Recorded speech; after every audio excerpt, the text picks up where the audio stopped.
like doing these things, I feel definitely very happy. Like other person, we have the similar hobbies, similar day-to-day activities, except we are more busy, we are more emotional to the patient care. So that is only differentiating doctors from the others. So we are more emotional. People thinks doctors are not emotional, but we are really more emotional treating patients actually to help them from the disease.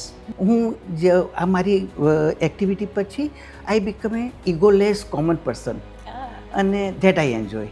ગુરુત્વાકર્ષણની વિરુદ્ધમાં મસ્તીથી ફરો ઉડવાની મજા આવે છે madam, common man બનીને. All over I think discipline lifestyle એ સૌથી ઇમ્પોર્ટન્ટ વસ્તુ છે. સૌથી પહેલાં આપણે સમજીએ તો પોર્શન કંટ્રોલ. આપણે ઘરે જમીએ છીએ કે બહાર જમીએ છીએ તો આપણે ફૂડ કેટલા પોર્શનમાં છે, ખાસ કરીને કાર્બોહાઈડ્રેટ અને ફેટનું કન્ટેન્ટ કેટલું છે એ મહત્વનું છે. બીજું ડેઈલી આપણા ડાયટમાં ગ્રીન વેજીસ હોવા જોઈએ, જે અત્યારે મિસિંગ હોય છે. Enjoying life, okay, having good knowledge about medicine, that is the real plus point. સાથે જિંદગીની બી એક ફિલોસોફી કે યુ નેવર નો કે કાલ શું થવાનું છે. કેટલા પેશન્ટ એવા છે અમારા હાર્ટમાં સ્પેશિયલી કે જે suddenly they die because of the other reason. તો આપણને એ જોઈને એટલું તો રિયલાઇઝ થાય કે ઇટ ઇઝ બેટર કે આપણે મજા કરી લો. Whatever you want to enjoy, hobbies હોય, જે બી શોખ હોય, એ સાથે જ કરી લો. Then it's good rather than waiting for tomorrow. મારી લાઈફ મારી ચોઇસ છે and I am enjoying my life. I am enjoying my white coat lifestyle. But apart from my profession, daily work, daily responsibility against patients, emergency call, I also take time for myself also. I do regular exercise. I take care of my home and That is children. important, how you balance those two yes. things. So I am working like a homemaker also and a doctor. હું મારી જાતને જે ડૉક્ટરથી અલગ જોઉં, બરાબર, એક normal human being, તો મને પણ એ ફિયર હોય, બરાબર, કે ભાઈ હા મને પણ એ થઈ શકે, આઈ એમ ઓલ્સો હ્યુમન બિંગ, સો મને પણ એ થઈ શકે.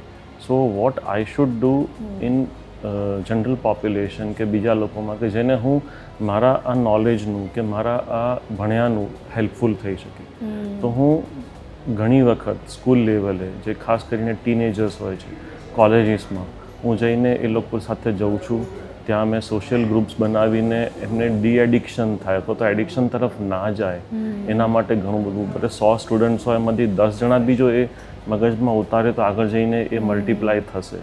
સો એ મારી activity from last 25 years continue છે અને ચાલુ જ છે ને હંમેશા ચાલુ જ રહેશે. સી અમારી પાસે એક્સ્ટ્રીમ એજના પેશન્ટો બી આવે, એકદમ નિયોનેટ્સ બી આવે, 1 દિવસનું બચ્ચું પણ આવે અને 100 વર્ષના માણસ પણ આવે. અને એ એક્સ્ટ્રીમ એજમાં એનેસ્થેસિયા આપવું ને એ ચેલેન્જ છે. Anaesthesia is always A challenging branch.